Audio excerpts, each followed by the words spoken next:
The courtroom smelled of cold coffee and cynicism. A tall black man in a wrinkled gray suit sat quietly at the defendant's table, his wrists free, but his dignity weighed down by every stare.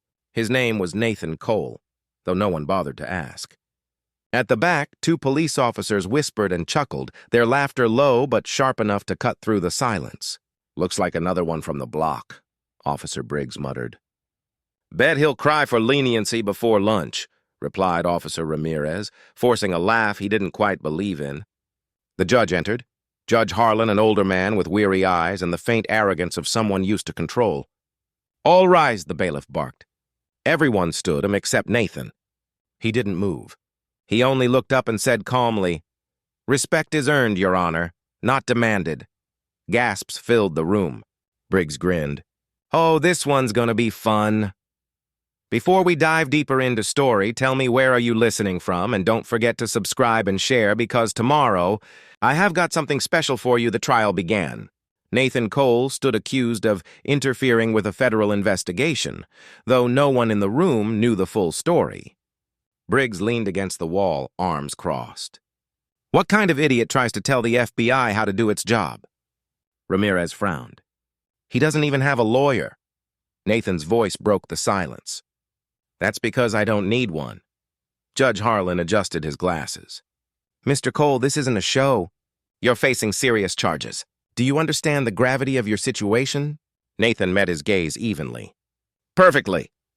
The officers exchanged smirks, amused by what they thought was arrogance.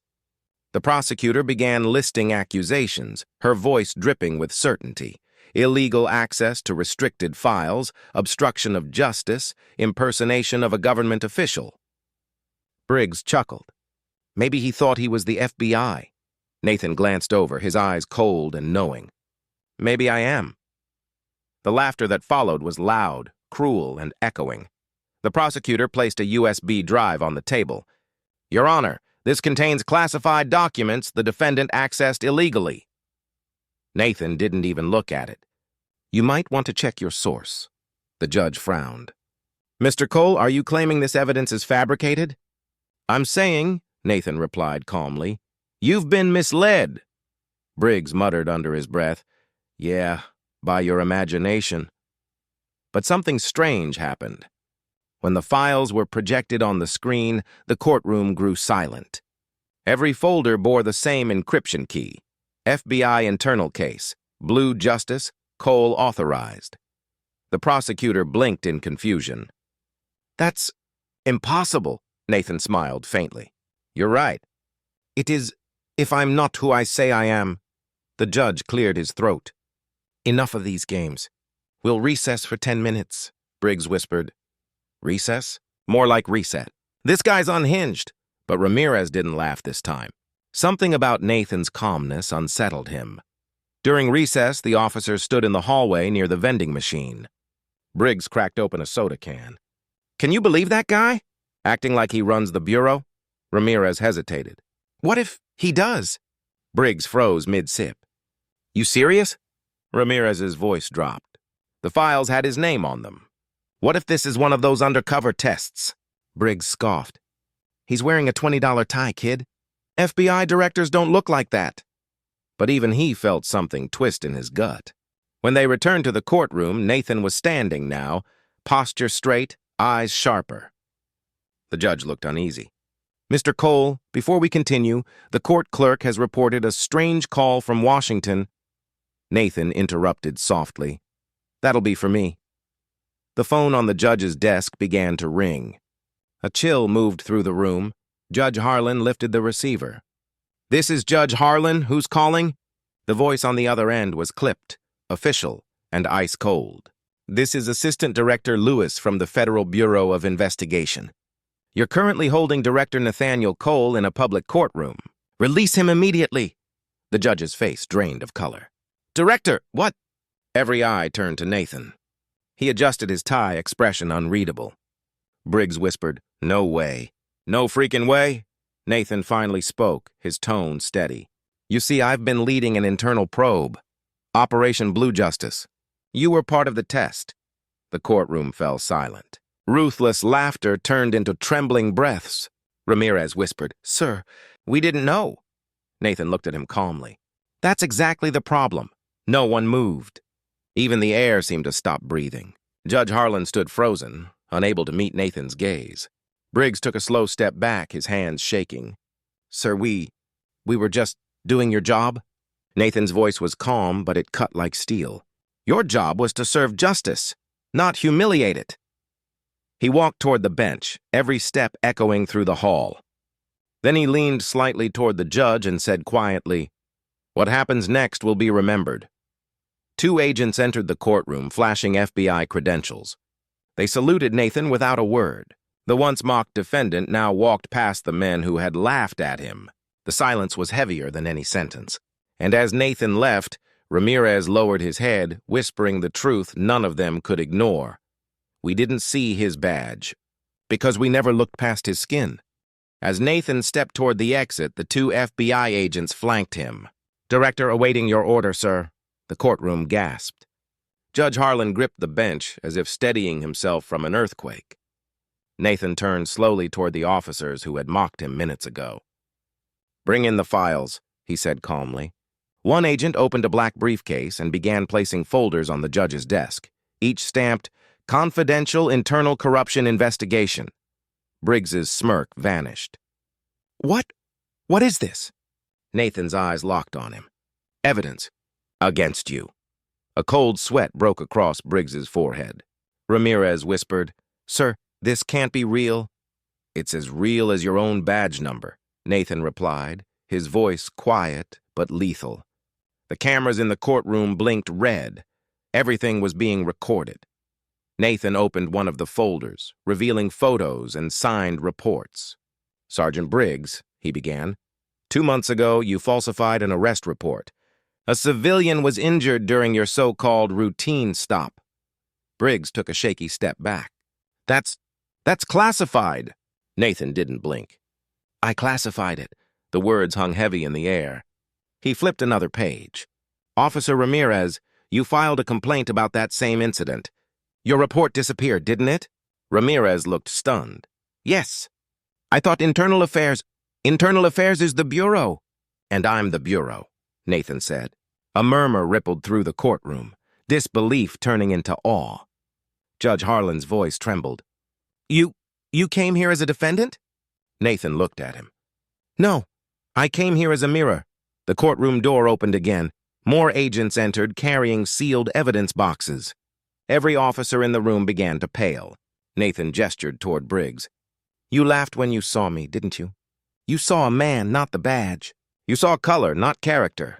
Briggs swallowed hard. Sir, it wasn't personal. It always is, Nathan said sharply. Prejudice doesn't wear a name tag. It hides behind power. Ramirez couldn't meet his gaze. He whispered, I didn't stop it. Nathan turned to him gently. And that's where corruption begins. In silence. He looked at the judge now. You presided over dozens of cases dismissed for lack of evidence. Ever wonder why the evidence went missing? Judge Harlan's hands trembled. Nathan's tone softened, not angry but disappointed. You weren't blind, Your Honor. You just preferred not to see. Then Nathan did something unexpected. He reached into his coat pocket and pulled out a small device. He pressed play. The courtroom speakers filled with a familiar voice. Briggs's voice. He's probably another wannabe. These people never learn. Just keep your hand on your taser. Gasps erupted. Briggs lunged forward. That's illegal. You can't record me. Nathan's calm never broke. That was during an official operation. You gave me permission when you detained me. Ramirez stepped back, whispering. He was undercover, all along. Nathan's voice echoed through the silence. I gave you a chance to act with honor. Instead, you performed cruelty, proudly. The camera flashbulbs began popping from the media pit. News had spread. Outside the courthouse, reporters gathered like a sea of flashing lights. The story had exploded online. Black defendant turns out to be FBI director. Inside, Briggs was handcuffed by Nathan's agents. The man who had once mocked now begged. Sir, I didn't mean to. Nathan stopped him. You meant every word. You just didn't expect consequences. Judge Harlan called out, his voice small. Director Cole. What happens to us now? Nathan glanced at the court seal on the wall. That depends on whether this place returns to justice or stays a theater. He started toward the door again. Ramirez called after him. Sir, why me? Why put me in this? Nathan paused. Because I saw a flicker of conscience. Don't let it die with your silence. As Nathan stepped outside, microphones swarmed him, cameras flashing like lightning. Director Cole, why were you posing as a defendant? He stopped on the courthouse steps, wind tugging at his coat. To remind the system that justice isn't about titles, he said. It's about truth. A hush fell over the crowd. He looked straight at the cameras. If the color of my skin made you forget my authority, imagine what happens to those who don't have mine. Behind him, officers were led away, the judge staring from the doorway, guilt etched into every wrinkle. Nathan's final words were quiet but seismic. Today wasn't a trial for me. It was a test for them. The crowd erupted, half in applause, half in shame. And as Nathan walked into the flashing lights, the city realized something. Justice had finally spoken, and it sounded nothing like the laughter that started it. That night, long after the courtroom emptied, Nathan sat in his dark office at FBI headquarters. The city lights blinked beyond the window like restless eyes. His phone buzzed once, no caller ID. He hesitated before answering. A deep voice said, Director Cole, congratulations. You made quite a scene today. Nathan's jaw tightened. Who is this? The voice chuckled. Let's just say, someone who signs your paychecks. There was a pause, heavy and cold. Drop the investigation, Cole. Close the files on Briggs, Ramirez, and Harlan. You've made your point. Nathan's eyes narrowed. Justice isn't a point. It's a principle. The line went silent. Then the voice said, Principles are expensive, Director. Let's hope you can afford them. The call disconnected. Nathan looked at the phone, then at the city skyline. He finally understood this wasn't just about a few crooked cops. The rot was deeper. The next morning, Nathan walked into the FBI press briefing room. Dozens of microphones faced him, ready for sound bites. But before he could speak, a journalist shouted, Director Cole! Is it true you abused your power to entrap innocent officers? Nathan froze. What? Another reporter waved a paper. An anonymous source claims you staged the entire trial for personal revenge. Murmurs spread like fire. Nathan realized the truth. Someone from inside had leaked a false narrative. He looked toward the back of the room and caught a glimpse of Victor Hale, the Bureau's ruthless internal counsel, smirking behind his glasses. Nathan's pulse steadied. The truth doesn't need defense, he said calmly into the microphones. It needs courage. Then he walked out, leaving the press in stunned silence, but inside his anger burned. If Hale was behind this, he wasn't just fighting corruption. He was fighting the system itself. Nathan's footsteps echoed down the marble hallway. He spotted Agent Lewis, his trusted second-in-command, standing stiffly near the director's office. Lewis, Nathan said, who authorized that leak? Lewis hesitated. Too long. Nathan's eyes darkened. You knew. Sir, Lewis said, voice shaking, they threatened my family. Hale said, Nathan cut him off. They always say something. That's how they win. Lewis looked down. I didn't mean to. I trusted you, Nathan said quietly. That's what hurts most. He walked past, his shadow stretching long across the hall. He didn't raise his voice, but everyone who saw his face that day knew. Something inside him had shifted. The man who once believed in the system was beginning to see that justice might require breaking it. That evening, Nathan logged into his classified terminal to access the Blue Justice files. Access denied. He tried again. Same result. Someone had locked him out of his own operation. Moments later, a squad of security agents entered his office. Director Cole, their leader said stiffly, you're being placed on administrative leave pending investigation. Nathan stood slowly. Investigation? For exposing corruption? The man didn't answer. As they escorted him out, every camera in the hallway seemed to stare. Nathan glanced at Hale, watching smugly from his glass office. Hale whispered through the window, his lips forming the words, Checkmate.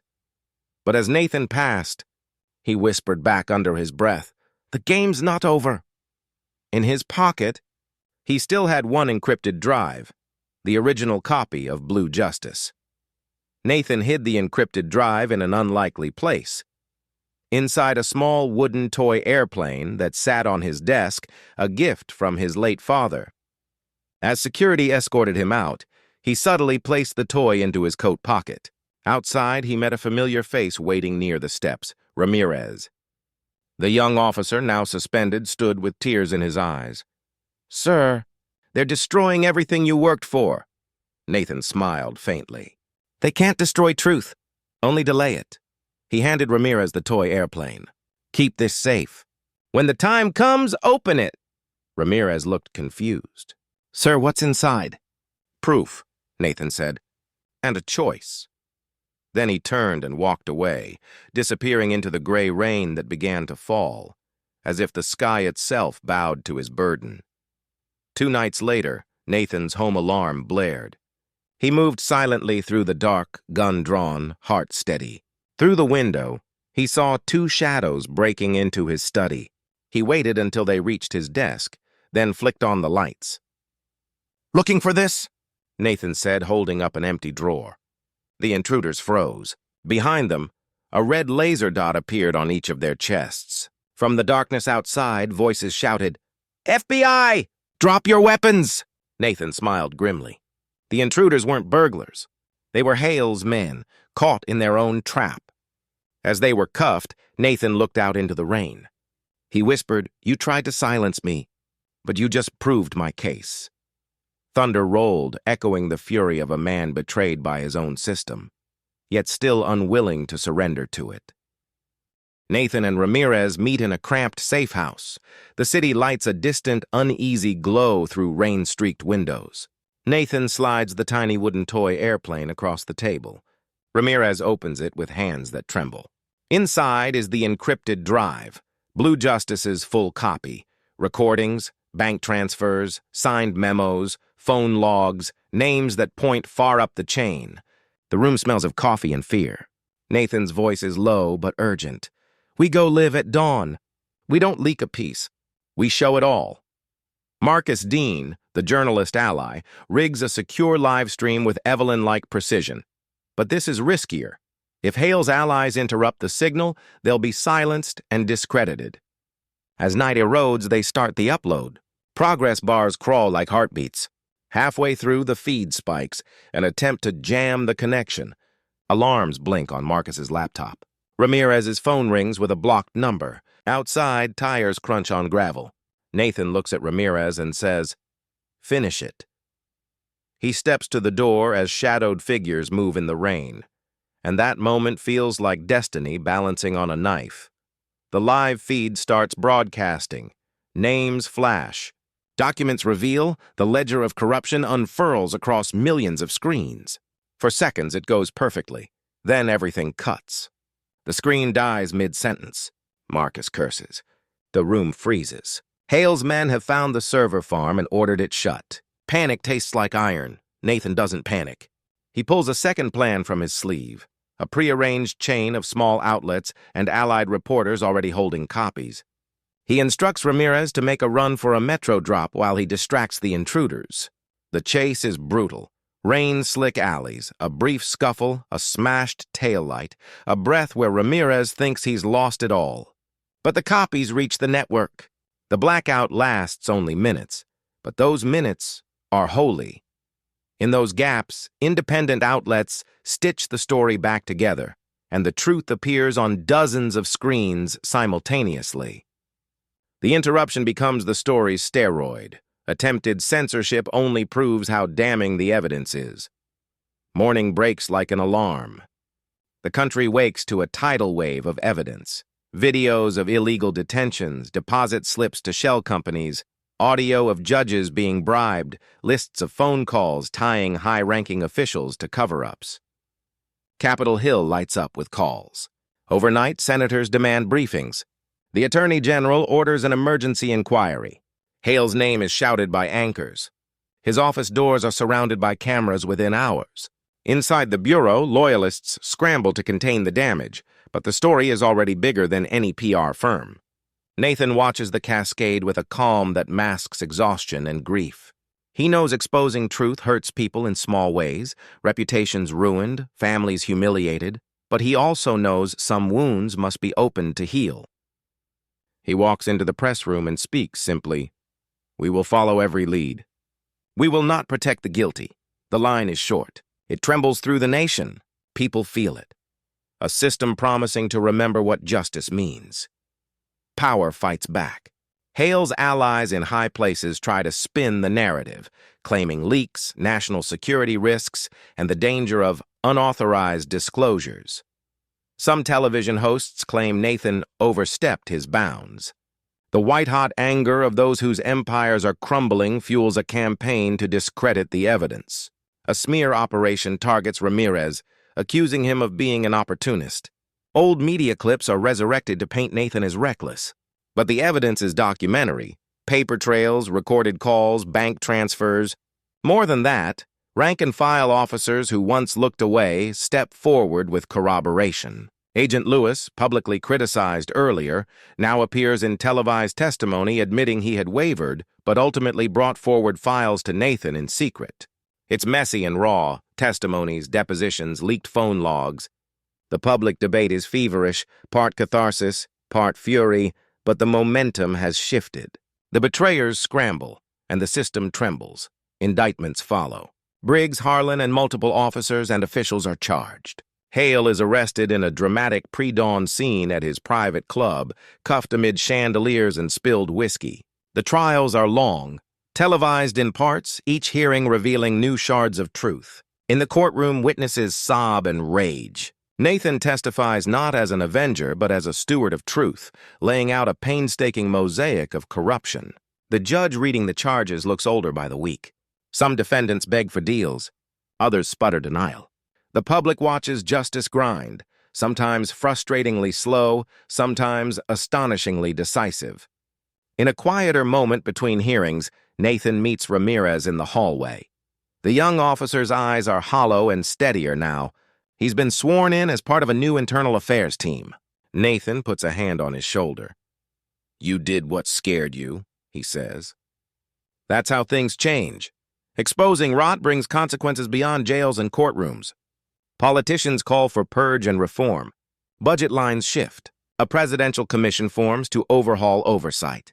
But Nathan pays a personal price. His decisions are questioned, opponents call for his resignation, and a faction inside the bureau accuses him of destabilizing trust. He faces a brutal choice: hold his post and fight from within, risking endless internal blockade, or step down to lead an independent commission that could be freer but less powerful. The night he decides, Nathan walks alone by the river, the city skyline trembling with lights. He remembers the courtroom laughter, Ramirez's hesitation, the toy airplane's carved seams. He chooses both.